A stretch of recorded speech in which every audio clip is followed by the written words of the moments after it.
Why was everyone so certain she would fail before she even began? That question lingered in her mind like an echo, long before the mission ever started. The briefing room was cramped, its fluorescent lights buzzing above rows of folding chairs and wooden tables. A map of southern Kandahar was tacked against the far wall, marked with red circles that seemed to bleed into the paper like old wounds. Around that table sat 6 Navy SEALs, men whose reputations carried the weight of 100 successful missions. And then there was her, Staff Sergeant. She had walked in quietly, her EOD kit strapped across her shoulder, her boots still carrying the dust of yesterday's patrol. She didn't say a word. She didn't need to. But the silence that followed her arrival spoke louder than anything she could have said. The stares came first, unspoken judgments, assessments, not curiosity, not interest, but dismissal. Martinez was the first to break the quiet. He leaned back, arms folded, as though the presence of this woman in their circle was a bad joke. "These devices aren't simple IEDs," he muttered. "We're talking sophisticated triggers, electronics, military-grade wiring. We can't risk hesitation." The others didn't argue. They didn't need to. Their eyes said it all. She felt her jaw tighten, but her expression stayed calm. It always did. Years of experience had taught her that anger was wasted energy. Every time someone looked at her like she didn't belong, every time she heard the undertone of disbelief, she had learned to keep her face still. A mask, quiet, professional. But inside was fire. Because they didn't know the weight she carried. They didn't see the years of training, the deployments where hesitation meant friends didn't make it home. They hadn't been there when she pressed her palm against a Marine's wound, whispering to him that help was coming, knowing full well he would not survive. They hadn't watched her hands shake after dismantling a daisy-chained series of bombs that had been wired to detonate if a single wrong wire was cut. No, they only saw her size, her gender, the quiet demeanor that masked the storms beneath. The Master Chief, Torino, tried to level the tension. His voice carried gravel, the kind of authority only 2 decades in the teams could forge. "She's here because she's the best available," he said. "Our guy is in the hospital. She's got combat time, multiple missions. That's all that matters." But it didn't matter, not yet. Because once a room has decided what you are, changing their minds is like dismantling the most dangerous bomb of all, one false move, and it detonates. Sat, resting her kit on the floor by her boots, her fingers brushing over the latches of the case. She kept her eyes on the map, but in her head she wasn't here, not really. She was back in a small, dimly lit workshop in Montana, where the ticking of clocks filled the air like 100 tiny heartbeats. Her grandfather's hands and calloused, guiding hers over the delicate gears of a pocket watch. His voice, deep and steady, precision first, speed second. The clock doesn't care who winds it, only that it's done right. He hadn't told her about the war until she was 12, about the resistance, about the bombs that killed his friends, about the way carelessness wasn't just a mistake, it was betrayal. And when he made her promise that she would always value accuracy over pride, patience over arrogance, she had said yes without hesitation. She hadn't known then what it would mean. She hadn't known it would shape the rest of her life. The memory faded as the room came back into focus. Voices arguing about insertion points, choke points, breach tactics. She only half listened. She had already studied the intel photographs 3 times before she even walked in here. That habit, obsession, some might say, was part of her survival. Still, she heard enough to know the plan was straightforward. Too straightforward. Secure the perimeter, clear the entrance. Breach the compound, neutralize the target. On paper it was clean. In reality it was rarely so. Her eyes lingered on the corner of one aerial image. Wiring patterns across cracked concrete. Too deliberate, too uniform. That gnawing feeling in her gut, the one she had learned to trust above all else, stirred awake. Something about it was wrong. She opened her mouth to speak, but Martinez cut her off with a smirk. Save it. We've seen setups like this before, just do your part. The sting landed, sharp but familiar. She let it pass. Words wouldn't win here, only actions. That night, as the others joked in the mess tent, their laughter rolling through the desert air, she sat alone near the edge of the airfield, cleaning her tools. The hum of generators and the distant thud of helicopter blades became her background music. She checked every cutter, every tester, every coil of wire. Again, then again. It wasn't obsession. It was survival. One misplaced tool meant failure. One distraction meant someone else's blood would be on her hands. She paused once, holding a wire snip between her fingers. Her reflection blinked back at her in the dull metal. 35 years old, 8 years in uniform, more scars on the inside than anyone could see. Was she anxious? Yes, always, but that anxiety was fuel. It kept her sharp. It reminded her that mistakes weren't forgiven in her line of work. She thought of Staff Sergeant Williams again, the sound of his breath rattling as he bled out after a missed secondary trigger. She had promised herself never again, not on her watch. So when dawn painted the desert sky in shades of gold and pale blue, when the helicopter rotors thundered and the SEALs strapped their weapons tight, she moved with the same deliberate calm she always did. On the ride in, her eyes never left the intel photos. The men beside her double-checked magazines, loaded grenades, flexed their shoulders for the weight of combat. She double-checked memory, patterns, possible traps, invisible dangers. The hum of the bird was deafening, but her world narrowed to a still point. And beneath it all was that question again. Why was everyone so certain she would fail before she even began? The helicopter dropped low, dust swirling against the ramp as boots hit the ground. The compound loomed ahead, concrete walls, shadows cutting sharp lines under the Afghan sun. Her pulse quickened, but her steps never faltered. She felt the familiar tightness in her chest, the burn of unseen eyes waiting for her to stumble. And yet she kept walking. Because this was the only way, to step forward while others stepped back. To prove, not with words but with steady hands and unshaken focus, that she belonged here as much as any man with a rifle. The compound waited, silent, watching, a predator pretending to sleep. And Staff Sergeant, EOD, daughter of a mechanic, granddaughter of a clockmaker, walked toward its mouth knowing one truth better than anyone else. Sometimes the deadliest traps aren't the ones you see. They're the ones waiting, just out of sight, counting down the seconds until someone makes a mistake. And she would not be that mistake. The silence was wrong. She could feel it before they even reached the outer wall of the compound. The desert was never truly quiet. There was always wind, always dogs barking from distant villages, always the faint whine of insects in the heat. But here the air seemed to hold its breath. Even the SEALs noticed. Their eyes swept the rooftops, rifles raised, muscles taut. But no one said it aloud. Moved with the group, her kit weighing heavy against her back. Each step sent fine grit crunching under her boots, and each sound seemed too loud, too sharp, as if the compound itself was listening. Master Chief Torino's hand went up, a silent signal. They stopped in the shadow of a low mud brick wall. The two-story structure ahead looked abandoned, windows gaping, doors sealed with rusted hinges. But knew better. Buildings never looked like this by accident. Her gaze dropped to the ground. Lines in the dust, too straight, too deliberate. Someone had dragged something across this path recently, wires maybe. She knelt, brushing her fingertips lightly over the dirt. Nothing visible. That meant they'd buried it. Her heart rate quickened. She wanted to call it out immediately, but hesitation pressed against her throat. Martinez's words from the briefing echoed in her skull, just clear the door and move aside. Would they listen this time?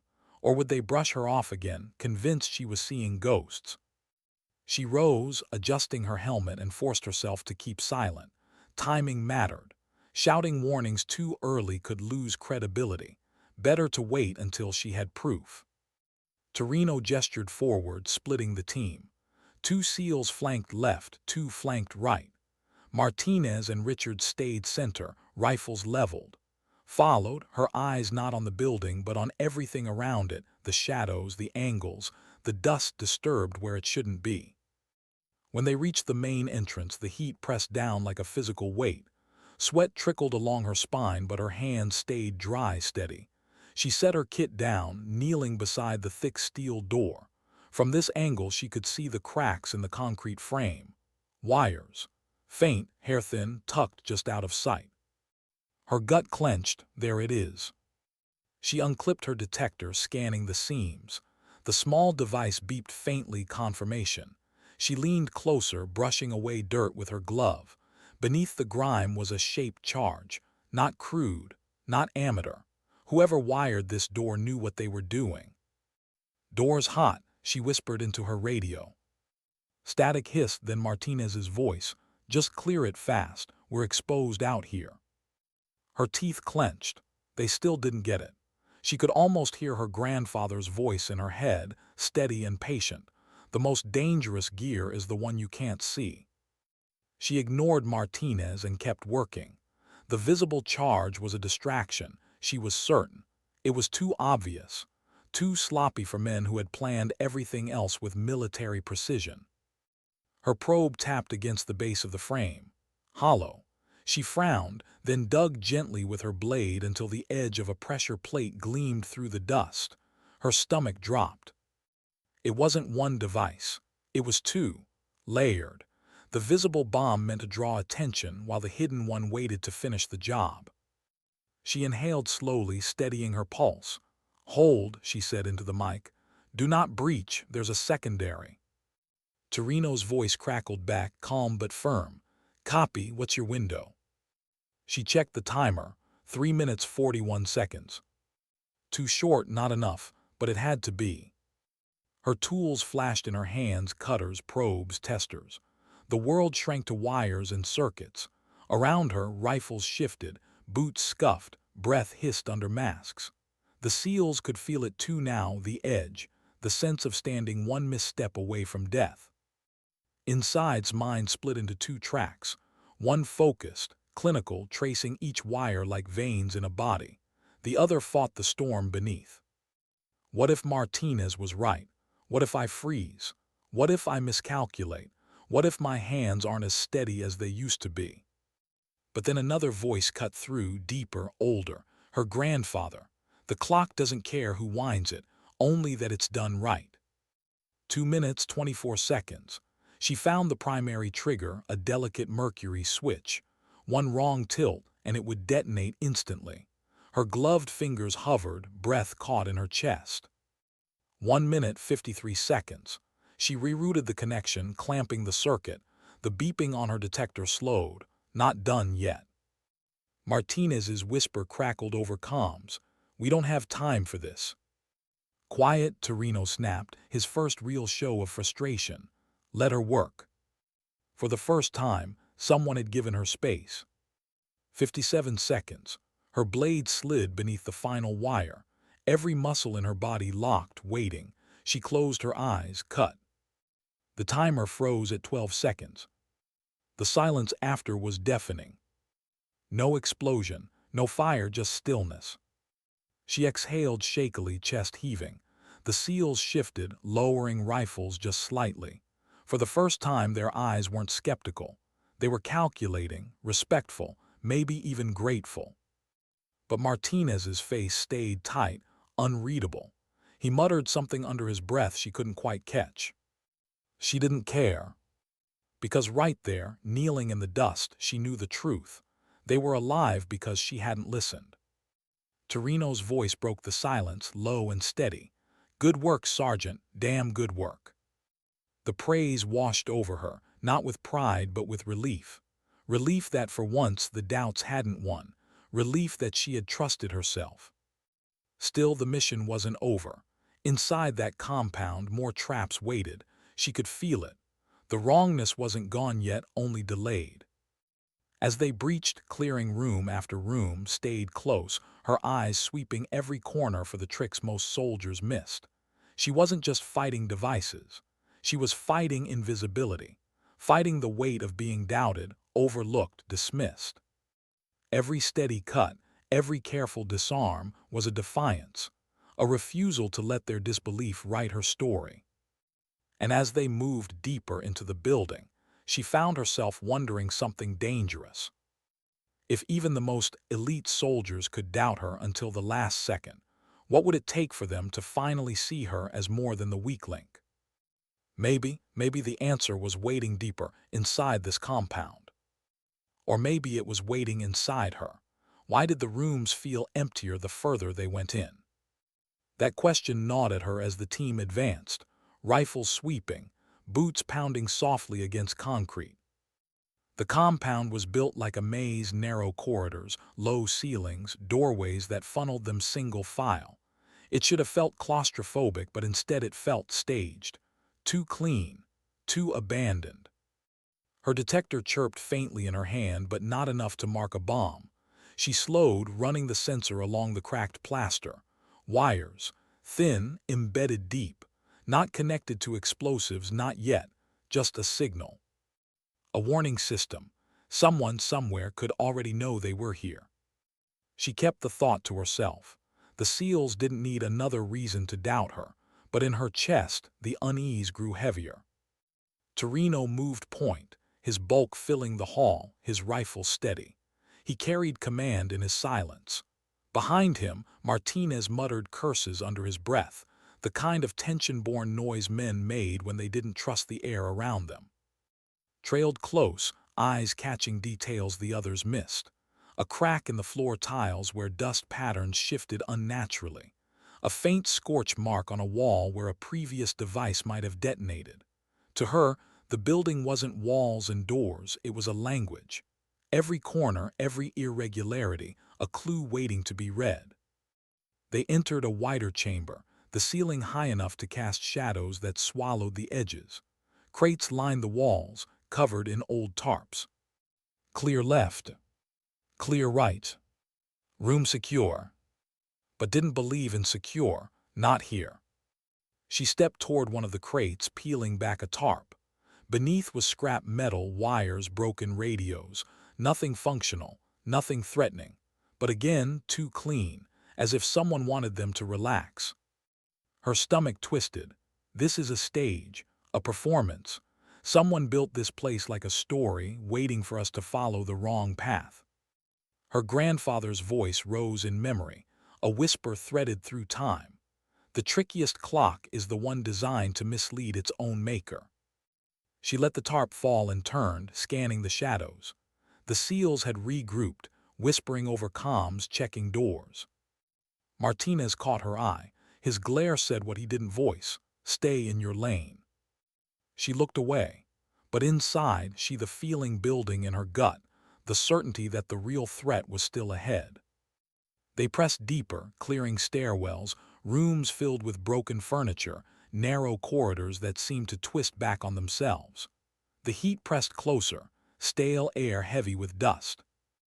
At one landing, Richard stopped, crouching near a doorway. "Tripwire," he whispered. Stepped forward immediately. She saw it too, a thin filament strung ankle height, barely visible in the shadows. A crude trigger. Obvious. Too obvious. She crouched, tracing the line with her eyes. It led to a charge tucked against the frame, a shaped explosive, powerful enough to shred anyone who crossed. But she knew the real danger wasn't here. It was what the tripwire was distracting them from. Her eyes flicked to the ceiling. There. A hairline crack across the plaster, dust shifted just slightly. She stood, testing with her detector. A soft beep. Another device hidden above, wired to the same circuit. The tripwire wasn't the real trigger. The ceiling was. "Secondary above," she said sharply. Martinez scoffed, but Torino froze, glancing up. "Confirm." "Confirmed." Torino motioned the others back. His voice was low, controlled. "Work it." She knelt, steady hands moving. Each cut, each adjustment felt like playing chess with an invisible opponent. Whoever built this wanted arrogance, wanted someone to assume they'd seen the whole trap. But arrogance wasn't in her nature. Doubt was.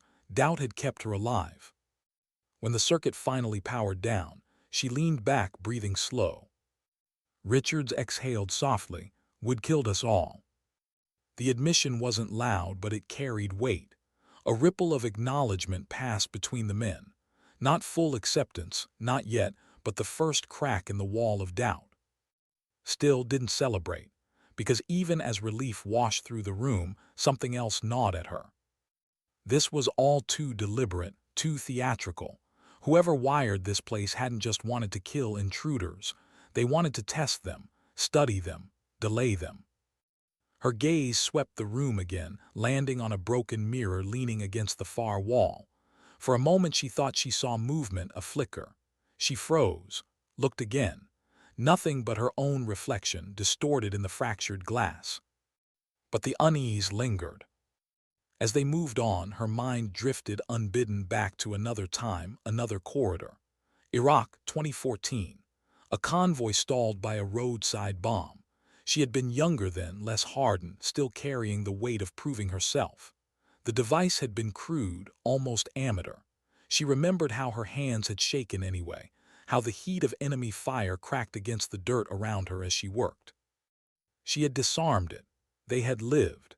But that night, lying under the desert stars, she had felt the hollowness of survival. Because one soldier hadn't made it, not from the bomb, but from shrapnel when covering fire broke loose. She had saved the team from one danger, only for another to claim him. The guilt had stayed. It always did.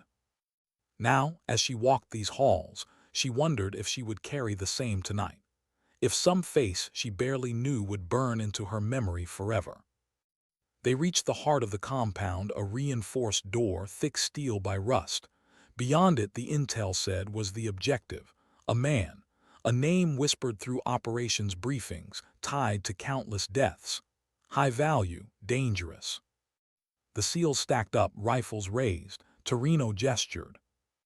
She stepped forward, setting her kit down once again. Her hands hovered over the seams of the door, her detector humming softly. The men around her breathed in silence, tension heavy as stone. And then she saw it. Not one device, not two, but a web. A lattice of wires so complex it looked less like a bomb and more like an organism, alive, waiting. Her chest tightened. This isn't just defense, this is art. She swallowed. The seals shifted behind her, impatience sharp in the air. Martinez muttered, "Clock's ticking." Her mind fractured again into two streams, one clinical, mapping each circuit, and one whispering all the what-ifs. What if she missed something? What if the design wasn't meant to be disarmed at all? What if this was suicide disguised as duty? But then she remembered her grandfather's workshop, the ticking of clocks, the way he had smiled when she mastered her first dismantle. Every system has a rhythm, find it, and you'll never lose your way. She pressed her ear gently against the steel, and there it was, a faint hum, a pulse, the rhythm of the device, steady, mocking, waiting for her to make one wrong move. Her hands moved, slow, steady, tools whispered against metal. Behind her, rifles clicked, breaths held. Time stretched thin, every second a thread, every cut a gamble. And as she worked, one thought anchored her. Even the most dangerous machines, like the most dangerous people, believe they are invincible, until someone proves otherwise. What kind of mind builds something like this? That was the thought burning in her as she crouched before the reinforced door, eyes tracing the web of wires that seemed to breathe beneath her fingertips. It wasn't random. It wasn't sloppy. It was deliberate, elegant, even the kind of trap that spoke of patience, intellect, and cruelty woven together. Whoever wired this door didn't just want to kill. They wanted to humiliate. They wanted anyone who dared to touch it to know they were outmatched. Behind her, the seals shifted in restless silence. Sweat rolled down brows, rifles angled at the shadows. The air was thick, heavy with dust and fear. Torino crouched low, his voice steady. What do you think? She hesitated before answering. It's complex, more than one system, a series, maybe 3, maybe 4, layered together. You cut one wrong line and it feeds into the next. Richard swore under his breath. Martinez muttered, we don't have all day. She ignored them, let them bristle. Words couldn't rush her hands, not here. She pulled her tools closer, her gloves brushing the cold steel. The faint hum of the device pressed into her ears. Timers hidden somewhere inside ticked, invisible, unrelenting. Her heart beat slow, not calm, never calm, but measured, controlled. She inhaled, exhaled, began. Each movement was small, delicate, cutting a circuit, testing resistance, rerouting a charge. She worked like a surgeon cutting into a body, every action irreversible, every mistake fatal. Minutes stretched like hours. Inside her head, the voices wrestled. What if you miss something? What if they're right? What if you're too slow, too weak, too distracted? But another voice pushed back. Her grandfather, find the rhythm, every machine has one. Listen for it. She closed her eyes for a moment, shutting out the restless shuffling behind her, the whispers crackling over comms. She listened. And there it was, not sound, not exactly, but a pattern. The way the circuits pulsed, feeding into one another, the rhythm of intention. She smiled faintly, bitterly. Whoever built this thought they had made a perfect trap, but perfection always left a pattern, and patterns could be broken. Her hands moved faster now, tools whispering against metal, wires shifting like veins under a blade. Martinez's voice cut in sharp. We're burning daylight. Shut it, Torino snapped, harsher than before. His trust in her wasn't blind, but it was growing. Barely heard them. The world had narrowed to the device. Her breath shallow, her pulse steady, sweat stinging her eyes. She clipped a final line. The hum slowed. She held her breath. The timer froze at 9 seconds. The silence that followed was almost holy. She leaned back, shoulders trembling with adrenaline. For a moment her hands shook only after it was over. She clenched them tight, forcing steadiness back. Behind her, Richards exhaled, whispering, Jesus Christ. Even Martinez, for once, said nothing. Torino's voice came low, heavy with respect. You just saved every man in this room. Didn't look at him, couldn't, because the truth was it wasn't pride that filled her chest.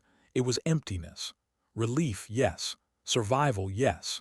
But also the weight of how close they had come to vanishing in fire and steel. And beneath it all was the thought that never left her. Next time, maybe I won't be fast enough.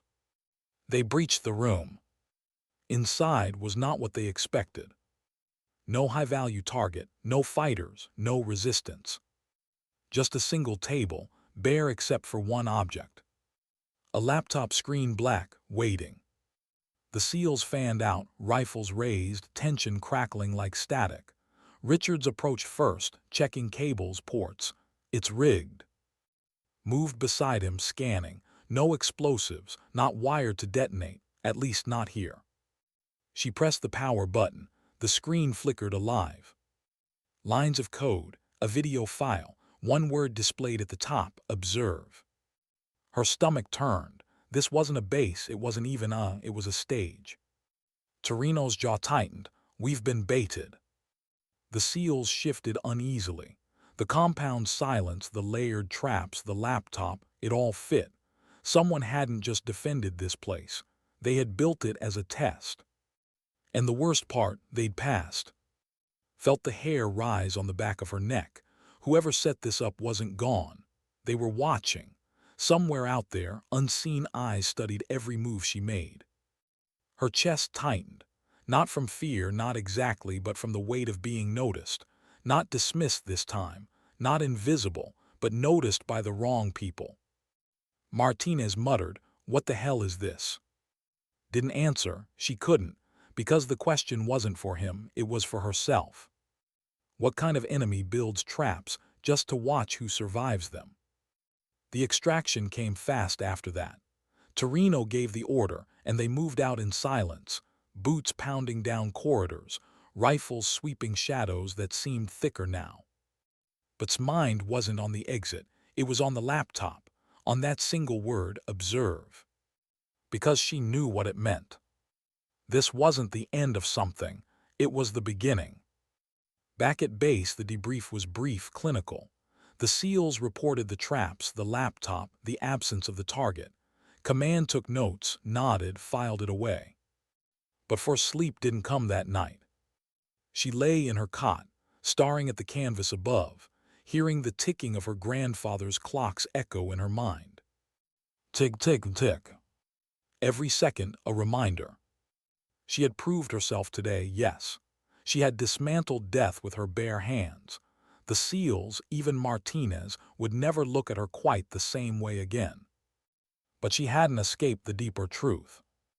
The enemy hadn't been defeated. They had been introduced. And somewhere out there, a man with steady hands and a mind as precise as her own was building again. Maybe building for her. She turned on her side, eyes burning with sleeplessness. Her hand brushed her kit, still sitting at the foot of her cot. She thought of her grandfather's promise. Speed means nothing without accuracy. But what he hadn't told her was this. Accuracy meant nothing without the courage to keep showing up, again and again, even when the whole world doubted you. She closed her eyes, not to rest but to steel herself. Because tomorrow, the war would ask her the same question it asked every day. Who will step forward when everyone else steps back? And her answer had never changed. How do you fight someone you can't see? That question pressed into his skull as the helicopter blades hammered through the night, pulling the team away from the compound. Dust swirled beneath the bird, glowing orange in the floodlights, but her eyes weren't on the ground anymore. They were inward, fixed on the one word that had burned across the laptop screen. Observe. It wasn't a threat, not directly, it wasn't even a boast, it was worse, it was an invitation. The SEALs sat around her in silence, their usual post-mission banter gone. Even Richards, who always cracked jokes after danger passed, stayed quiet. The weight of what they'd seen clung to them like the desert dust on their gear. Torino finally broke it. His voice was gravel, steady but heavy. That wasn't a compound, that was a message. No one argued. Kept her gaze low, tools still clutched tight in her lap. She hadn't realized until now how tightly she was gripping them.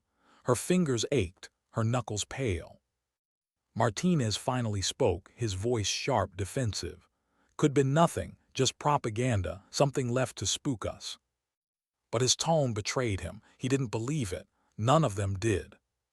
Didn't speak, not because she had nothing to say, but because the truth inside her was too heavy to voice. Whoever had built those traps wasn't just spooking them. They were studying them, testing her. She felt it in her bones. When they landed back at Kandahar, command debriefed quickly, pressing for details. Traps, devices, complexity, the laptop, the word observers, every note scribbled into reports. But the officers asking the questions weren't the ones who had been inside. They didn't hear the hum of the wires. They didn't feel the silence pressing against their ribs. To them it was data. To her it was personal. That night sat alone outside the tents. The desert air was cool, stars scattered like broken glass across the sky. She cleaned her cutters, slow, methodical, the way she always did. Each blade wiped, each latch checked. Precision. Routine. But her mind wouldn't still. She thought of her grandfather's clocks again. The rhythm, the patterns, and she thought of the man on the other side, the builder. Who was he? Where had he learned? Military, resistance, or worse, someone who had studied her work, her dismantles, long enough to build puzzles tailored for her. The idea made her chest tighten, because if that was true, then this wasn't just war anymore. It was a duel. A duel of unseen hands. And duels always ended with one survivor. She didn't notice Torino until he sat down beside her, settling into the dust with a grunt. He wasn't the kind of man who wasted words, so his presence alone meant something. "You did good today," he said simply. She nodded but didn't look at him. It didn't feel good. Because it wasn't supposed to. She frowned, finally turning. His eyes were steady, tired but sharp. "That place was designed to rattle us, to rattle you." Her throat tightened, then it worked. He studied her for a long moment, then leaned back, hands resting on his knees. "Fear isn't weakness. It's just information. It tells you where the line is. The question is, do you freeze at that line or do you cross it?" She didn't answer, not because she didn't know, but because she'd been crossing lines her whole life, and it never felt like victory. It just felt like survival. Before dawn, new intel came in, not from command but from chatter picked up by local units. Another site, smaller, less fortified, but with a signature pattern in its defenses that matched what they'd seen yesterday. The same builder. His gut twisted. Part of her wanted to refuse, to say no, to let someone else walk into the trap. But another part, the stronger part, knew she had to go. Because this wasn't just war anymore, it was personal. On the flight out, she thought of her mother. She rarely let herself. The memory hurt too much. But now, staring at the desert racing beneath the bird, she remembered nights in Denver, working double shifts as a machinist to pay for her mother's treatments. The exhaustion, the hopelessness, the way she'd looked in the hospital bed, smiling faintly at hands, always busy, always repairing. "You fix things," her mother had whispered once, "even when they're broken beyond saving." And had believed her. But some things couldn't be fixed. Her mother hadn't lived to see her enlist. She hadn't lived to see her daughter wear the uniform, to see those steady hands dismantle death itself.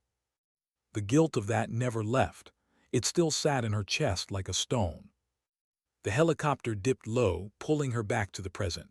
Dust swirled, the landscape harsh, broken. The new compound was smaller, a cluster of abandoned farmhouses ringed by stone walls. They moved fast, rifles raised, eyes sharp. The silence was the same, too still, too watchful. Inside the first building they found it, another device. Simpler this time, or at least it seemed simpler, a charge wired to a door frame. Martinez smirked faintly. Basic, anyone could disarm this. But's gut twisted again. Too simple, too visible.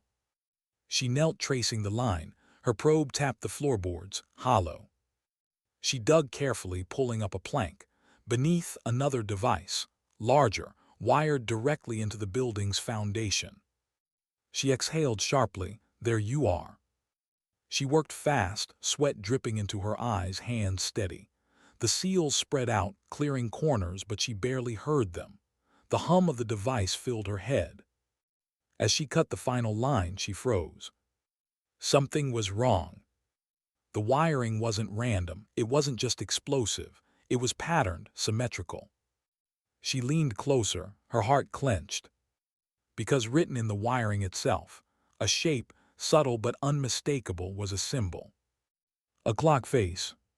Her breath caught. This wasn't just a trap, it was a message. For her. Her hands trembled just for a second, not from fear of the bomb, but from the realization that whoever was building these knew her story, knew the clocks, the precision, the history she carried like a scar. She clipped the final wire anyway. The device went dark. But inside she felt something shift. This wasn't coincidence. This wasn't chance. This was a duel, and the enemy had just made the first move in a game designed for her alone. She stood slowly, wiping dust from her gloves. The SEALs watched her, confusion in their eyes. They hadn't seen the symbol. They hadn't understood. Torino frowned. "Something wrong." She hesitated, then shook her head. "No, it's clear." But inside, she wasn't sure of anything anymore. Because the question that haunted her now wasn't whether she could dismantle bombs. She had done that 100 times. The question was whether she could dismantle the mind on the other side. And for the first time in years, she wasn't sure of the answer. When did war stop being about territory and start being about her? That question rattled around's chest as the team moved through the second site, clearing empty rooms and silent hallways. The bomb was gone, disarmed, but the symbol remained burned into her memory, that faint outline of a clock face hidden in the wiring, a detail too subtle for anyone else to notice, too personal for anyone else to understand. She told no one. Torino's eyes lingered on her more than once, sharp, as if he sensed something she wasn't saying, but he didn't ask, not yet. The others moved in restless silence. Their respect had grown, yes. Twice now she had saved them, but respect didn't erase unease. And unease had a way of seeping into every breath, every step, until even the strongest men started to question their footing. By the time they exfiltrated, the desert night had stretched heavy and long. Back at base, the reports were filed, the intel logged. Command praised the successful neutralization, but barely heard any of it. Because all she could hear was ticking, not real, not from any device, but in her head, steady, relentless. That night sleep didn't come. She lay on her cot, staring at the canvas overhead, her body exhausted but her mind burning. And as the hours dragged, the line between memory and present began to blur. She saw her grandfather's shop again. The clocks, the dust in the beams of sunlight, his hands guiding hers as she dismantled her first timepiece. Patience, every piece has its purpose. Then the scene shifted. She was back in Iraq the day Williams died, blood seeping through her gloves as she pressed them against his wound, his eyes wide, searching hers, desperate, and her own voice whispering, "Hold on, just hold on," even though she knew he wouldn't. The guilt surged up raw, fresh. And then, overlaying it all, the image of the wiring in the farmhouse, the clock face staring back at her. Her chest tightened. Whoever this builder was, they weren't just killing, they were speaking to her. By dawn, she hadn't slept a minute, but the next mission came anyway. Another site, another suspected cache. She strapped her kit across her back, eyes hollow but steady. On the helicopter, the SEALs were quieter than usual. No jokes, no banter. Even Martinez stayed silent, his jaw clenched, his gaze fixed out the window. The bird dipped low, skimming over sand and rock. The target came into view, an old schoolhouse, its roof caved in, its walls cracked and weathered. They landed hard, moved fast, secured the perimeter. His chest tightened the moment her boots hit the ground. The air was wrong again, too still, too waiting. Inside, desks lay scattered, chalkboards cracked, faded drawings on the walls, stick figures, sons, houses, ghosts of children who once learned here. And in the center of the main room, sitting on the floor like a gift wrapped in dust, was a device. Large, obvious. Too obvious. She froze, every instinct screamed at her. The SEALs spread out, rifles raised. Richards muttered, "Looks like Christmas came early." Torino shot him a look, then glanced at, "Talk to me." She knelt slowly, her detector sweeping the edges. The device was powerful enough to collapse the whole building, but it was also simple, crude compared to the others. Too simple. Her gut twisted again. This wasn't the bomb, not the real one. Her probe tapped the floor. Nothing. She swept the walls, nothing. Then her eyes caught the chalkboard. The cracks around it weren't natural, too straight. She moved closer, brushing dust away. Wires embedded deep. Her breath caught. She stepped back, heart pounding. Because drawn across the wiring itself, in faint white chalk, was another clock. Bigger this time, clearer. Her throat tightened. This wasn't just about bombs anymore. This was communication. And the message was clear. "I know you, I see you. This is between us." She turned, realizing too late the SEALs were watching her.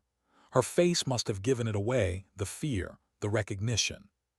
Torino's voice came low, sharp. "What is it?" She hesitated. Every instinct screamed to keep it inside, to carry this weight alone. But his eyes pinned her, steady, demanding truth. "It's him," she whispered. The same builder, he's leaving messages. Martinez frowned. Messages? What the hell are you talking about? She swallowed. Clocks, symbols hidden in the wiring. The silence that followed was thick. The men shifted uneasily. Torino studied her, then nodded once, slow. He didn't dismiss her, didn't laugh, just nodded. That tiny gesture, belief, nearly broke her. Because for the first time, someone didn't look through her. They looked at her.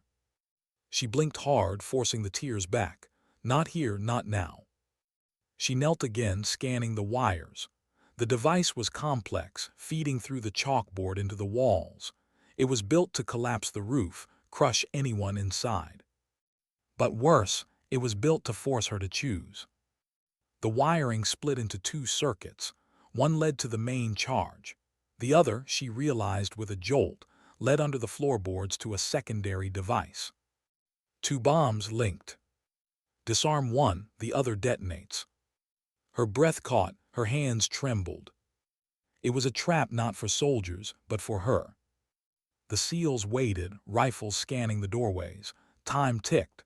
The hum of the circuits filled her ears. Her chest tightened until it hurt, because no matter which path she chose, someone would die. She closed her eyes. Williams's face flashed again, her mother's voice, her grandfather's hands. And then clarity. This was never about choosing wires. It was about breaking her will. She opened her eyes, steady now. Everyone out, she ordered. Martinez bristled. Like hell, we're not leaving you. Now. Her voice cracked like a whip, strong, absolute. For a second, no one moved. Then Torino's voice cut through. Do it. The SEALs filed out, confusion and fear in their eyes. Alone knelt. Her hands moved with impossible calm. She traced both circuits, mapped the split, searched for the rhythm beneath. And there it was, the pattern, the arrogance. The builder believed he had given her a no-win choice, but arrogance always left blind spots. She found it, a junction hidden deep, where both circuits met for a fraction of a second before splitting. 1 point, 1 cut. Her blade hovered, her chest burned. She thought of her mother again. You fix things. And she cut. The hum died. The room fell silent. For a heartbeat, she didn't breathe. Then she laughed, short, sharp, almost hysterical. Relief, terror, everything at once. The SEALs burst back in, rifles sweeping. Torino's eyes locked on her. Status. She stood, shoulders trembling, clear. The disbelief, the relief, the respect on their faces washed over her. But inside she wasn't relieved, not really. Because she knew this wasn't victory. It was only another move in a game she hadn't chosen to play. And the enemy wasn't done. Not yet. How long could she keep holding her breath? Not just in this room, not just in this mission, but in her life. That was the thought pressing down on as the dust of the collapsed schoolhouse still clung to her gear. She had dismantled the impossible. Again. And yet, the weight in her chest was heavier than ever. Because she knew the truth. This wasn't war, it was chess. And she was the queen being hunted across the board. The next mission came quicker than anyone wanted. Intel pushed them toward a convoy route used for supply trucks. Multiple reports of buried devices, casualties mounting. When they landed, the desert sun was merciless, baking the earth until heat shimmered in waves. The SEALs spread out across the dirt road, scanning for signs of disturbance. Moved slower, crouched, her detector humming, eyes narrowed against the glare. Within minutes, she found the first one. A mine crude, too crude.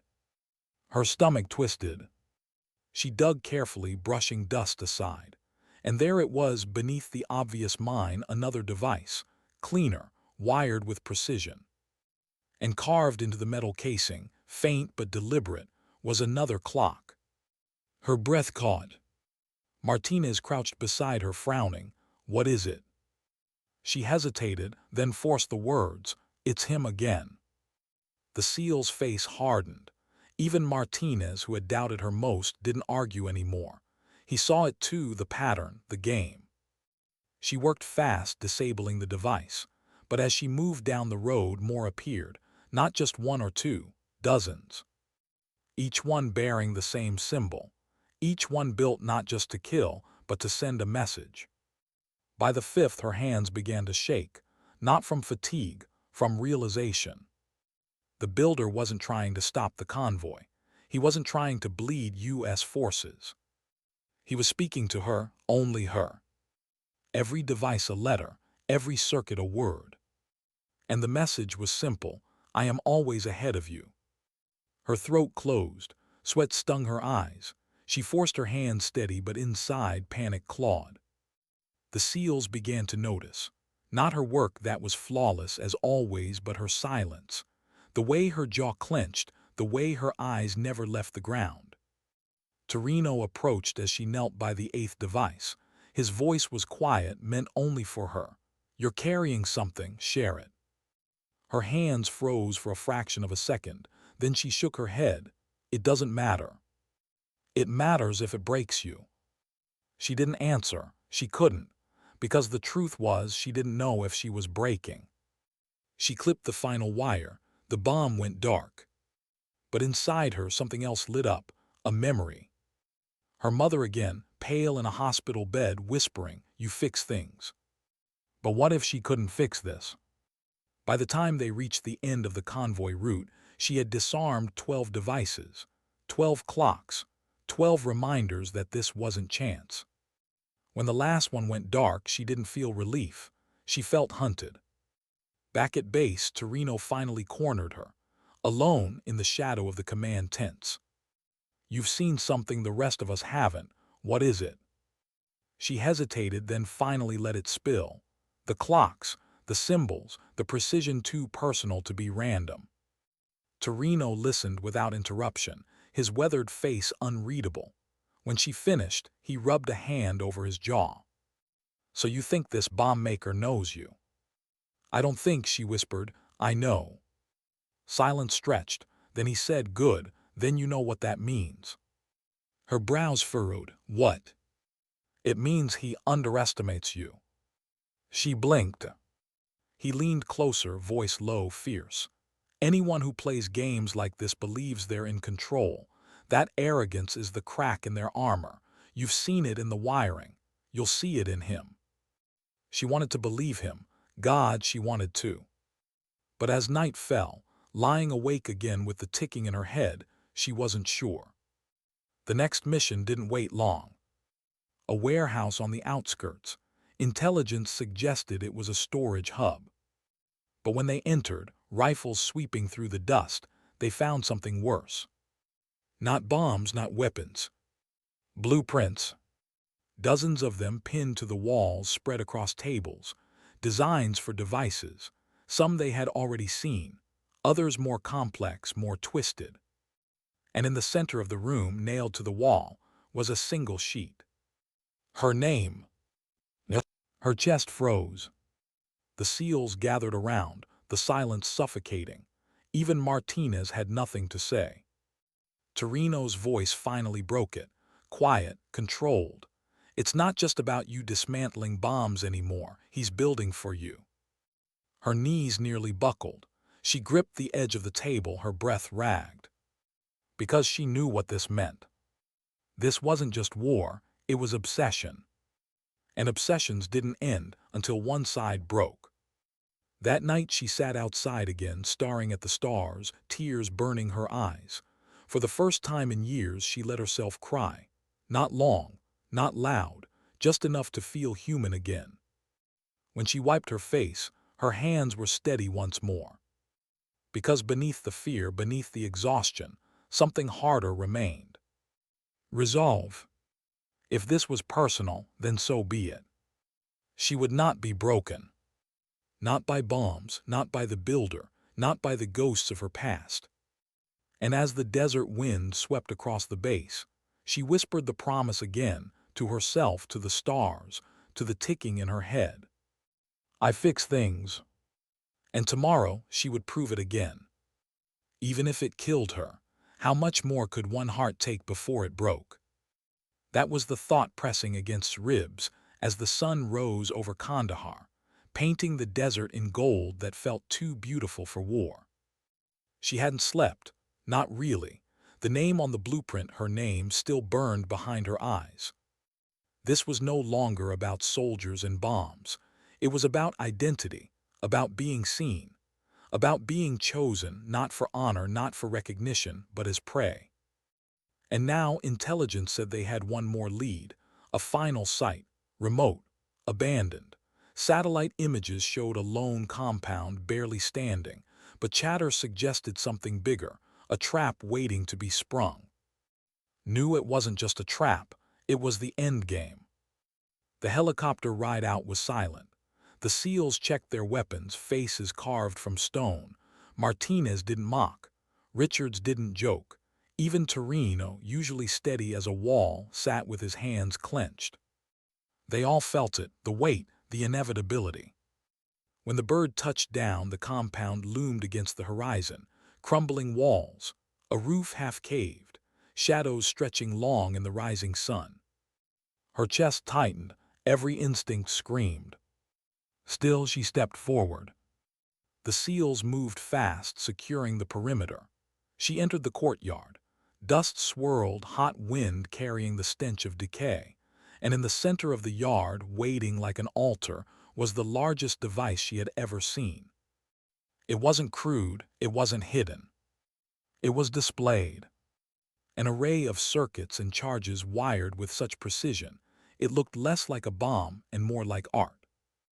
And at its center, another clock. Not just scratched this time, built into the frame, ticking audibly. Her throat closed. This was it.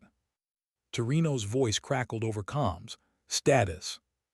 She swallowed, forced her voice steady. It's complicated. That was an understatement. The device wasn't just one bomb, it was dozens. Linked. Layered. A network so vast it could level the compound, the surrounding desert, maybe even the chopper waiting a mile away. And the worst part, it wasn't built to be disarmed. It was built to break her. Her hands trembled before she even touched it. The SEALs waited in tense silence, rifles scanning the walls. Every second stretched thin. Knelt, tools at the ready, her breath shallow, pulse pounding. She traced the first circuit, then the second, mapping connections, hunting for rhythm. It was there, always there, a pattern arrogant and deliberate. But this time it wasn't symmetrical, it wasn't clean. It was messy, chaotic, a storm of wires designed to drown her mind. Her chest tightened, her hands faltered. For the first time in years, doubt roared louder than discipline. What if I can't? What if I'm not enough? What if this is where it ends? Her vision blurred. She blinked hard, tears burning. And then she heard it. Not the bomb, not the ticking. Her grandfather's voice, precision first, speed second. Her mother's whisper, you fix things. Williams's gasp, don't let me go. And Torino's steady command, fear isn't weakness, it's information. Her breath steadied, her hands stilled. She leaned closer, searching, listening. And then she saw it. The arrogance, always the arrogance. Beneath the chaos, beneath the storm, there was a junction. Subtle, hidden. The builder thought it invisible, but she saw it. The heart of the device. Her cutters hovered. For a moment silence filled her. No fear, no doubt, just truth. She cut. The ticking stopped. The bomb went silent. And for the first time in weeks, so did her head. Behind her, the SEALs exhaled in unison, the sound of survival heavy in the air. Richards muttered, "Holy hell." Martinez shook his head, eyes wide, respect finally unmasked. But didn't smile, didn't speak. She just packed her tools, stood, and walked out of the courtyard. Because she knew this wasn't victory, not really. The builder was still out there, still watching, still waiting. But today, she had proved something more important than survival. She had proved that dignity doesn't shout, doesn't demand recognition. It simply acts. And sometimes, even the snipers lower their aim, until someone like her steps forward, breaks the line, and reminds them what resilience looks like. She walked into the rising sun, the desert wind cool against her face, her shadow long across the dust. Steady, silent, unbroken. Because fixing things wasn't just her job. It was her promise. And promises, unlike bombs, weren't meant to be dismantled.